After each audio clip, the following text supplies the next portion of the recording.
एक क्रिश्चियन हैं और कभी रात को प्रार्थना नहीं करते, तो आपके खिलाफ जो शैतान की वेदियां बनी हैं वो कामयाब होंगी और आप फेल होंगे, चाहे आप क्रिश्चियन हैं। प्रभु यीशु मसीह ने क्या कहा? लिखा, जब प्रभु यीशु मसीह मुर्दों में से जी उठे और 40 दिन प्रीच किया और 41वें दिन जब वो एक पहाड़ के ऊपर थे तो परमेश्वर ने उठाए गए और परमेश्वर ने अपनी इंस्ट्रक्शंस दी। और लिखा, जब वो पहाड़ पे जा रहे थे तो 500 चेलों के करीब वहां पे लोग थे। 500 लोगों को परमेश्वर दिखाई दिए थे। समझ आ रही है कि नहीं? कितने लोग थे? और परमेश्वर ने कहा था कि मैं तुम्हें आज्ञा देता हूं यरूशलेम को मत छोड़ना जब तक तुम्हें पिता की प्रतिज्ञा जो है वो पूरी होती दिखाई नहीं देती। जब तक तुम पवित्र आत्मा का बपतिस्मा ना पाओ तब तक यरूशलेम को मत छोड़ना। कितने लोग थे वहां पे? 500। 500 लोग चले गए। कहां पे? वेट करने के लिए। कहां पे चले गए? जहां प्रार्थना होती थी। और 500 लोग वहां पे प्रेयर कर रहे हैं। एक दिन, 2 दिन देखा कुछ नहीं हुआ, 100 निकल गए। तीसरा दिन, चौथा दिन, अच्छा कुछ नहीं हुआ, प्रेयर ही करी जा रहे, कुछ नहीं हुआ, 100 और निकल गए। छठवां दिन, 7वां दिन, 8वां दिन, कुछ नहीं हुआ, 100 और निकल गए। कितने रह गए? 200।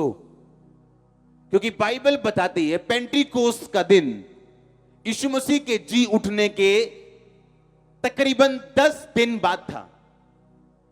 लेकिन चेलों को यह मालूम नहीं था कि वो पेंटिकोस्ट के दिन पवित्र आत्मा उतरेगा या कब उतरेगा। लेकिन अगर आप बाइबल की स्टडी करें तो वो 10 दिन के करीब टाइम बनते हैं। 120 रह गए 10 दिन बाद। बाइबल कहती है इजरायली लोगों को श्राप देने के लिए किसको बुलाया था?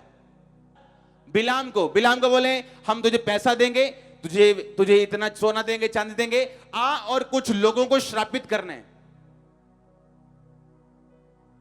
और बिलाम के मुंह से अगर श्राप निकला तो वो श्राप घटित होता था, अगर आशीष निकली वो आशीष पूरी होती थी। और उन लोगों को मालूम था कि अगर बिलाम के मुंह से इजरायलियों के लिए श्राप निकला तो इजरायली हमसे जीत नहीं पाएंगे। और बाइबल कहती जब बिलाम श्राप देने के लिए गया तो परमेश्वर ने बोला नहीं, उन्हें श्राप मत देना क्योंकि वो मेरे लोग हैं। आमीन। और अगर आप ध्यान से इजरायलियों को स्टडी करो तो जिस टाइम बिलाम उन्हें श्राप नहीं दे पाया वो दिन थे जब इजरायली लोग अपनी वेदियों का ध्यान रखते थे। उनकी प्रार्थना की वेदी होती थी, बोने की वेदी होती थी। आज वेदी वो नहीं कि आप लकड़ी की वेदी बना लो या पत्थर की वेदी बना के ऊपर बकरे कुर्बान करो। वो वेदियां पुराने नियम में जो होती थी एग्जाम्पल थी जो आज हमारी जिंदगी में होने वाला है। आमीन। अब नए नियम में वो 120 लोग अपनी प्रार्थना की वेदी पे खड़े हैं क्योंकि शैतान की भी वेदी है जो आपके सामने है। और उस वेदी का काम यह है कि जो कुछ परमेश्वर ने आपकी लाइफ पे डिक्लेयर किया या जो परमेश्वर करना चाहता है वो आपकी लाइफ में कभी ना हो। आप नाम के जितने मर्जी बड़े बिशप क्यों ना हो,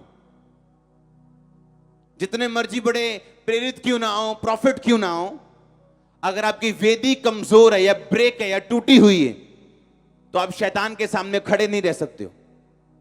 परमेश्वर ने कहा जो तू बोता है वो तू काटता है। इसलिए एलिया ने वेदी बनाई और लिखा कुर्बानी की और परमेश्वर ने आग को उतार के उत्तर दिया, हां या ना? हालेलुया। परमेश्वर ने कहा तुम प्रार्थना की वेदी को बनाओगे जब तक तुम्हें पवित्र आत्मा स्वर्ग से नहीं उतरता। और दूसरे लोग भाग गए और लिखा 120 लोग थे जिन पे पवित्र आत्मा उतरा, जबकि उतरना चाहिए था 500 लोगों के ऊपर। यह स्वर्ग से निर्धारित नहीं था कि मरियम गर्भवती होगी, पर धरती पे आपका रिस्पांस परमेश्वर के वचन के लिए क्या है निर्धारित करता है आप आगे कहां जाएंगे। आप अपनी वेदियों को बिल्ड करते हो, बनाते हो, उन्हें प्रार्थना की वेदी को बनाते हो, फास्टिंग की वेदी को बनाते हो, एक डिसिप्लिन लाइफ आप जीते हो। बीज की वेदी, प्रार्थना की वेदी, बाइबल रीडिंग की वेदी आपकी टूटती नहीं और परमेश्वर के सामने आप हो। और जब शैतान अपनी वेदियों को बना के कुछ रिलीज करना चाहेगा तो परमेश्वर ब्लॉक करेगा उसको। बाइबल कहती कोई मांसाहारी पक्षी उस स्थान का रास्ता नहीं जानता। किसी गिद्ध की दृष्टि उस पर नहीं पड़ती। किस पे? जो व्यक्ति प्रार्थना के पीछे छुपे रहते हैं। आप रास्ते खुलते हुए नहीं देखते हो जब तक वर्ड ऑफ गॉड पे नहीं चलते हो। आप वो प्रोफेसी जो परमेश्वर ने दी थी कि तुम पवित्र आत्मा का बैप्टिज्म पाओगे, उसके लिए प्रार्थना की जरूरत थी, वेदी की जरूरत थी। वो बैठे नहीं, 120 लोग बैठे रहे, बाकी उठ गए। परमेश्वर आपको बुद्धि दे, आपकी समझ को खोले, आप पे अनुग्रह दे, आप पे ग्रेस रिलीज करे इस वेदी को बनाने की। और आमीन, जितना लंबा ब्लेसिंग उतनी लंबी।